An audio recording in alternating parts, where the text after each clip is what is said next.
అభివృద్ధిలో భాగం పంచుకోవాలనేటువంటి ఆకాంక్షతోనే వాళ్ళు పనిచేస్తున్నారు.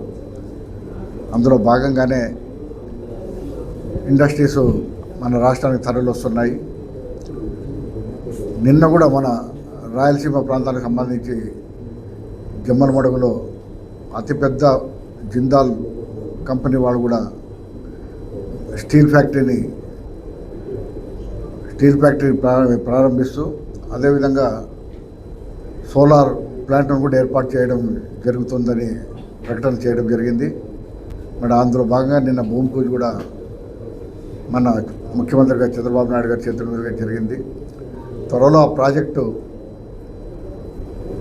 మన రాయలసీమ ప్రజలకు ఎంతో నిరుద్యోగులకు అనేక రకమైనటువంటి వారికి ఊరట కలిగించే అంశంగా మేము భావిస్తున్నాము. ముఖ్యంగా ఇప్పుడు అభివృద్ధి ఏ విధంగా కొనసాగుతుందనేది అందరూ చూసాం. గతంలో ఏ విధంగా జరిగిందనేటువంటి పాలన చూసాం.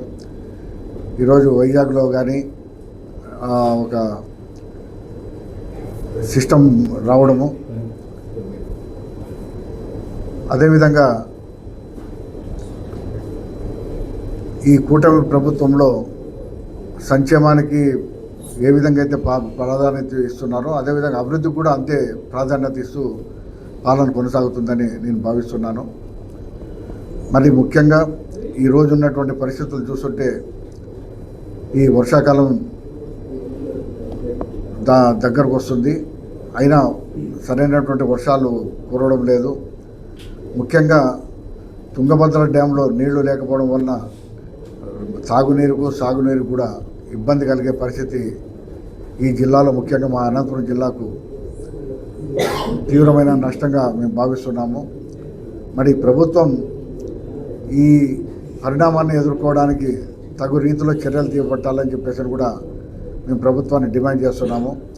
ఎందుకంటే ముఖ్యంగా అతి కరువు ప్రాంతమైనటువంటి అనంతపురం జిల్లాకు సాగునీరు తాగునీరు కూడా తీవ్రమైనటువంటి ఇబ్బంది కలిగే పరిస్థితి ఉంది.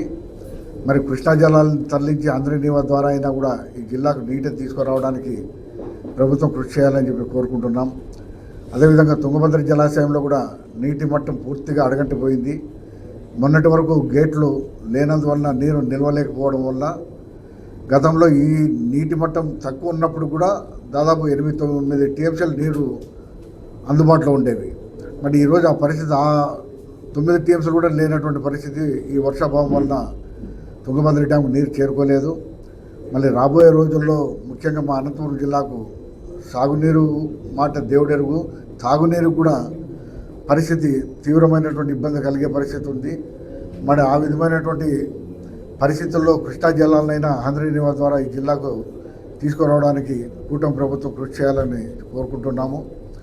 ఎందుకంటే ఈ జిల్లాలో పూర్తిగా వర్షాభావంతో ఆధారపడినటువంటి జిల్లా ఇది. అటువంటి జిల్లాకు గతంలో రాజశేఖర రెడ్డి ద్వారా అంతో ఇంతో తాగునీరు సాగునీరు ఆంధ్రనీవా ద్వారా రావడం జరిగింది. మళ్ళీ ఈరోజు ఆ నీరు కూడా వచ్చే పరిస్థితి లేనటువంటి పరిస్థితి ఏర్పడింది. కాబట్టి ప్రభుత్వం ఆ దిశగా కృషి చేయాలని చెప్పి కోరుకుంటున్నాము. ముఖ్యంగా పశుగ్రాసం రైతులకు పంట రుణాలు ఇచ్చే విధంగా కానీ మరి పంట పండించుకోవడానికి తగిన రుణాలు అందజేయాలని కోరుకుంటున్నాము. ముఖ్యంగా ఈ ఖరీఫ్ పంటలో మరి సాగునీరు ఏ విధంగా అయినా కూడా తీసుకురావడానికి కృషి చేయాలని చెప్పి కోరుకుంటున్నాం. ఈ విధమైనటువంటి పరిస్థితుల్లో ఉన్నటువంటి జిల్లాను ఆదుకోవాలని చెప్పేసి కూటమి ప్రభుత్వాన్ని మేము కోరుకుంటూ అభివృద్ధి బాటలో నడుస్తున్నటువంటి ఈ ప్రభుత్వాన్ని మా జిల్లాను కూడా అభివృద్ధి బాటలో నడిచే విధంగా పనులు కల్పించాలని కోరుకుంటున్నాము. మన కేంద్ర ప్రభుత్వం కూడా ఈరోజు పనికి ఆహార పథకాన్ని చేపట్టడం జరిగింది. దాని ద్వారా కూడా రైతు కూలీలకు మంచి పని దినాలు దొరికే విధంగా ప్రభుత్వం చేపట్టాలని కూడా డిమాండ్ చేస్తున్నాము. ముఖ్యంగా పశుగ్రాసం అందించాలని, రైతులకు పంట బీమా పథకాన్ని అందించే విధంగా కృషి చేయాలని చెప్పేసి కూడా మేము కోరుకుంటున్నాము. ఇక ఈ సందర్భంగా మేము కోరేది ఏమంటే త్వరలో లోకల్ బాడీ ఎన్నికలు కూడా నోటిఫికేషన్ రావడం జరుగుతుంది. ఆ ఎన్నికల్లో జనరల్గా గత ఎన్నో సంవత్సరాలుగా చూస్తున్నాం, ఏ ప్రభుత్వం అధికారంలో ఉంటుందో ఆ ప్రభుత్వంలోని నాయకులే సంస్థాగత ఎన్నికల్లో విజయం సాధించే దిశగా జరుగుతున్నటువంటి పరిస్థితి ఉంది. మళ్ళీ ఈరోజు ప్రతిపక్షం కూడా ఏది సరైనటువంటి దిశలో అడుగులు వేయడం లేదు, ఈ ప్రభుత్వాన్ని నిలదీయడం లేదు.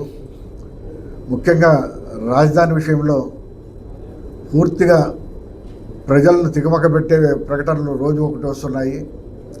మరి ఈరోజు కేంద్ర ప్రభుత్వం గెజెట్ నోటిఫికేషన్ ఇచ్చి అమరావతి రాజధానిగా ప్రకటించింది. మరి అమరావతి రాజధానిలో కూడా పనులు వేగవంతంగా జరుగుతున్నాయని చెప్పేసి కూటమి ప్రభుత్వం కానీ, పురపాలక శాఖ మంత్రి నారాయణ గారు కానీ, ఆర్ఎండ్బి మంత్రులు కానీ, మన ఆర్థిక మంత్రి కానీ పదే ప్రకటనలు చేస్తున్నారు. మరి ఆ ప్రకటనలే కాకుండా నిజంగా అభివృద్ధి వైపు నడిపించి రాజధానికి పూర్తిగా రూపురేఖలు తీర్చిదిద్దాలని ఈ 2 ఏళ్లలో ఇప్పటికే గతం 2 ఏళ్ళు గడిచిపోయింది. ఇంకా కాలపరిమితి కేవలం 3 సంవత్సరాలే.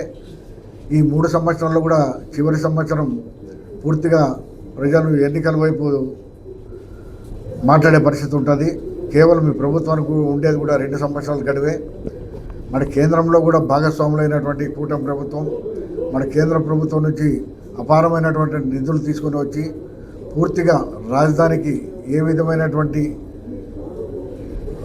రాజధానికి కావాల్సినటువంటి వసతులు ఉన్నాయో వాటిని అన్నీ ఈ 2 ఏళ్లలో పూర్తి చేసి ఒక స్థిరమైనటువంటి ప్రకటన కేంద్ర ప్రభుత్వం ఇప్పటికే చేసింది. అమరావతి రాజధాని అని చెప్పేసి డిక్లరేషన్ కూడా ఇవ్వడం జరిగింది. మళ్ళీ ఆ రాజధాని పూర్తిగా మళ్ళీ వేరే ప్రభుత్వం వచ్చినప్పుడు మారకుండా మళ్ళీ వేరే ఆలోచనలు ప్రజలకు రాకుండా ఉండే విధంగా కఠినమైనటువంటి నిర్ణయాలు తీసుకోవాలని చెప్పేసి కూడా ఈ కూటమి ప్రభుత్వాన్ని కోరుతున్నాము. ఎందుకంటే ప్రతిపక్ష హోదా కూడా లేనటువంటి నాయకుడు రోజుకొక మాట మాట్లాడడం జరుగుతుంది. మావిగన్ అంటున్నారు, విజయవాడ అంటున్నారు. గతంలో ఆయన అధికారంలో ఉన్నప్పుడైతే 3 రాజధానులు అన్నారు. మరి ఏది ఇప్పటి వరకు క్లారిటీగా చెప్పడం లేదు గత ప్రభుత్వ నాయకులు కానీ. మరి ఇప్పుడు ప్రభుత్వం అవలంబిస్తున్నటువంటి వైఖరి పూర్తిగా రాజధాని ఏదో ఒక నిర్ణయంతో ఏర్పాటు చేసింది, దాన్ని అమరావతిగా నిర్దేశించడం జరిగింది. మన అమరావతి కూడా మళ్ళీ మార్పులు జరగకుండా పూర్తిగా రాజ్యాంగపరమైనటువంటి పరిమితుల్లో రాజధాని ఏర్పాట్లు చేస్తున్నారు. దాన్ని ఖచ్చితంగా అమలు చేయాలని చెప్పేసి కోరుకుంటున్నాము. ముఖ్యంగా మా జిల్లా పరిస్థితులు, కరువు ప్రాంతం, నిరుద్యోగ సమస్యతో కొట్టుమిట్టాడుతున్నారు యువకులు. వారందరికీ సరైనటువంటి ఉపాధి కల్పించాలని, వారికి ఏవైతే కూటమి ప్రభుత్వం హామీలు ఇచ్చిందో ఆ హామీలన్నీ అమలు చేయకపోతే మళ్ళీ తిరిగి గుణపాఠం ప్రజలు చెప్పే దిశగా ప్రయత్నాలు జరుగుతాయి. కాబట్టి మీరు ఇచ్చినటువంటి హామీలన్నీ నెరవేర్చాలని చెప్పేసి కూడా ఈ కూటమి ప్రభుత్వాన్ని డిమాండ్ చేస్తున్నాము. ఎందుకంటే ప్రతి ఒక్కరికి ఎన్నో హామీలు ఇచ్చారు. ఆ హామీలన్నీ అమలు కావాలంటే లక్షల కోట్ల నిధులు కావాల్సి వస్తుంది. మన లక్షల కోట్ల నిధులు కావాలంటే దాన్ని మనం అప్పు రూపేణా తీసుకొని వచ్చేప్పటికి ఇప్పటికే మనం అప్పుల్లో కూలిపోయినాం. కానీ దాన్ని కేంద్ర ప్రభుత్వం మరి ఏ విధమైనటువంటి పద్ధతిలో నిధులు తీసుకొని వచ్చి ఇక్కడ ఉన్నటువంటి అవసరాలు తీర్చడానికి కృషి చేయాలని చెప్పేసి కూడా కూటమి పార్టీ పెద్దల్ని కోరుకుంటున్నాం. భాగస్వాముగా ఉన్నారు కాబట్టి కేంద్ర ప్రభుత్వంలో కూడా మన ఎంపీలతోనే కేంద్ర ప్రభుత్వం కూడా అధికారంలో నడుస్తున్నారు కాబట్టి వారి మెడల వంచి కూడా మనకు తగిన వసతులను ఏర్పాటు చేసుకోవడానికి, మనకు కావాల్సినటువంటి అభివృద్ధిలో ఏ విధమైనటువంటి సహాయ సహకారాలు కావాలన్నా కూడా వాటిని తీసుకురావడానికి మన వంతు కృషి చేయడానికి చాలా సులభమైన మార్గాలు ఉన్నాయి. కాబట్టి కేంద్ర ప్రభుత్వం కూడా పూర్తిగా మనకు సహకరిస్తుంది. గతంలో నరేంద్ర మోడీ గారు ప్రతి రాష్ట్రానికి ఏ విధంగా అభివృద్ధి చేయాలనేటువంటి ఆలోచనతో ఉన్నారో ఆ విధమైనటువంటి ఆలోచనలతో మన రాష్ట్రాన్ని కూడా అభివృద్ధి చేసే విధంగా దిశగా ప్రయత్నాలు కొనసాగించాలని కోరుకుంటున్నాం. మావిగన్ అని ఇప్పుడు చెప్తున్నారు, గతంలో 3 రాజధానులు అని చెప్పి ఎలక్షన్లు పోయినాడు. మరి ప్రజలు ఏ విధమైన నిర్ణయాన్ని నిర్దేశించారో మనం చూసాము. ఇప్పటికైనా ఒక క్లారిటీ అనేది నాయకుడికి ఉండాలి. ఆ క్లారిటీ లేకుండా గతంలో 3 రాజధానులు అన్నాడు. కానీ మళ్ళీ ప్రభుత్వం మారిన తర్వాత చంద్రబాబు నాయుడు గారు గతంలో అమరావతి అన్నాడు. అక్కడ నుంచి రైతులు ఎంతో సహకరించి లక్షల ఎకరాల భూమిని మరి రాజధాని ప్రాంతాన్ని అభివృద్ధి చేయాలనేటువంటి ఆకాంక్షతో రైతులందరూ ఇవ్వడం జరిగింది. మళ్ళీ ఆ రైతుల్ని గత 5 సంవత్సరాలుగా ఎంత ఇబ్బంది గత ప్రభుత్వం పెట్టిందో మనమంతా చూసాము. తిరిగి మరి ముఖ్యమంత్రి అయిన తర్వాత చంద్రబాబు నాయుడు గారు మళ్ళీ అభివృద్ధిని అమరావతిలోనే చేస్తామని చెప్పేసి చేయడం జరిగింది. కేంద్ర ప్రభుత్వం నుంచి కూడా డిక్లరేషన్ తీసుకొని వచ్చి రాజ్యాంగబద్ధంగా అమరావతిని రాజధాని అని చెప్పేసి ప్రకటించడం జరిగింది. మరి తిరిగి మరి ప్రతిపక్షంలో ఉన్నటువంటి వాళ్ళు ఈ విధంగా మాట్లాడడం సరికాదు. ప్రజల్ని మభ్య పెడుతున్నారు, అయోమయ పరిస్థితుల్లోకి నెడుతున్నారు. ఏది మా రాజధాని, ఏది అనేది స్పష్టంగా చెప్పలేని పరిస్థితిలో ఈరోజు ఆంధ్రప్రదేశ్ ప్రభుత్వం ప్రజలు ఉన్నారు. మరి ఆ ప్రభుత్వం పూర్తిగా నిర్దిష్టంగా రాజధానిని అమరావతి అని చెప్పేసి ఏర్పాటు చేసి అక్కడ పనులు కూడా శరవేగంగా జరుగుతున్నాయని చెప్పేసి మరి పంచాయతీరాజ్ మంత్రి లోకేష్ గారు కానీ, మున్సిపల్ శాఖ మంత్రి నారాయణ గారు కానీ, మన ఆర్థిక మంత్రి కేశవ్ గారి చాలామంది ప్రకటనలు చేస్తున్నారు. మరి వాళ్ళు ప్రకటనలకే పరిమితం కాకుండా అభివృద్ధి చేసి చూపించి ప్రజలకు సరైనటువంటి దిశానిర్దేశం ఇవ్వాలని నేను కోరుకుంటున్నాను. ఖచ్చితంగా ఉంటాను. 2029లో నేను నూతన సంవత్సరం జనవరి 1 రోజే నేను చాలా స్పష్టంగా చెప్పడం జరిగింది. ఈ ఎన్నికల్లో, ఈ సంస్థాగత ఎన్నికల నుంచి మా రాజకీయంగా ఎప్పుడు మేము ఉన్నాము, ఎప్పుడు ప్రజలకు దూరంగా లేము. మేము అధికారం ఉన్నంత మాత్రమే ప్రజలకు సేవ చేయాలనేటువంటి భావన కాదు. అధికారంలో లేకపోయినా కూడా ప్రజలకు అందుబాటులో ఉంటూ ప్రజల యొక్క అవసరాలు తీర్చుకుంటూ వారి యొక్క ప్రేమకు మేము దగ్గరవుతున్నాము. ఎప్పుడు మేము మమ్మల్ని ప్రజలు దూరం పెట్టలేదు, మేము ప్రజలతో దూరంగా లేము. ప్రజలతో మేము మమేకమే ఉన్నాం, ప్రతిరోజు ప్రజలతో కలుస్తున్నాము. ఖచ్చితంగా ఈ సంస్థాగత ఎన్నికల్లో కూడా, లోకల్ కార్పొరేషన్ ఎన్నికల్లో కూడా మా కుటుంబం ఖచ్చితంగా భాగస్వామ్యం అవుతుంది. ప్రజలతో మమేకమవుతాం, ప్రజలతో కలిసి వెళ్తాం, ఖచ్చితంగా నిలబడతాం కూడా ఎలక్షన్లో. రాని చెప్తాను, సమయం వచ్చినప్పుడు చెప్తా. నేను ఏ పార్టీ తరఫున నిలబడతానో, ఏ పార్టీ తరఫున చేస్తాను అనేది మీ అందరి సమక్షంలో తెలియజేసే వస్తాం కదా. మీకు తెలియకుండా ఏం చేయం కదా. రాజకీయాల్లో ఉన్నాము, ఖచ్చితంగా మీకు మాకు ఉన్నటువంటి సంబంధం మామూలు భార్యాభర్తల సంఖ్యన ఎక్కువ సంబంధం మనకు మీకు. ఎందుకంటే ప్రజలకు తెలియజేసేది వార్తలు మీరు, మీ ద్వారా మేమేం చేయగలుగుతున్నాము, ఏం చేయబోతున్నాం అని చెప్పేసి ప్రజల వద్దకు తీసుకెళ్లేది మీరే. కాబట్టి ఖచ్చితంగా మీకు తెలియజేసి రాజకీయాల్లో ఏ పార్టీ తరఫున ఎన్నికల్లో పోటీ చేస్తాము, ఏ పార్టీకి ఈ లోకల్ బాడీస్లో సపోర్ట్ చేస్తామని ఖచ్చితంగా తెలియజేస్తాం. ప్రతి ఒక్కరు చెప్తాం, జనసేనకి వెళ్తున్నామని చెప్తున్నారు, వైఎస్ఆర్ పార్టీ మా పార్టీలోకి వస్తారంటున్నారు, బీజేపీలోకి వస్తామంటున్నారు, చాలామంది సంప్రదిస్తున్నారు. ఢిల్లీ వాళ్ళు కూడా వచ్చి కలుస్తున్నారు మమ్మల్ని.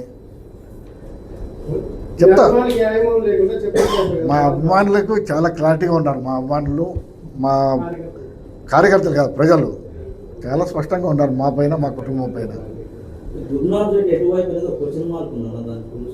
గురునాథ్ రెడ్డి ఎప్పుడు ప్రజల వైపు ఉంటాడు. ప్రకాష్ రెడ్డి గారి పైన అత్యాచారం జరిగిందని ఆయన జాయింట్ వెంచర్లో మీరే చెప్పాలని చూశారు. ప్రకాష్ రెడ్డి ఇలా అసలు హత్య రాజకీయాలు ఉన్నాయంటారా? పూర్తి మా కుటుంబం హత్య రాజకీయాలకు, ఫ్యాక్షన్కు వ్యతిరేకం. నేను వాటి గురించి మాట్లాడదలుచుకోలేదు, మాట్లాడను కూడా.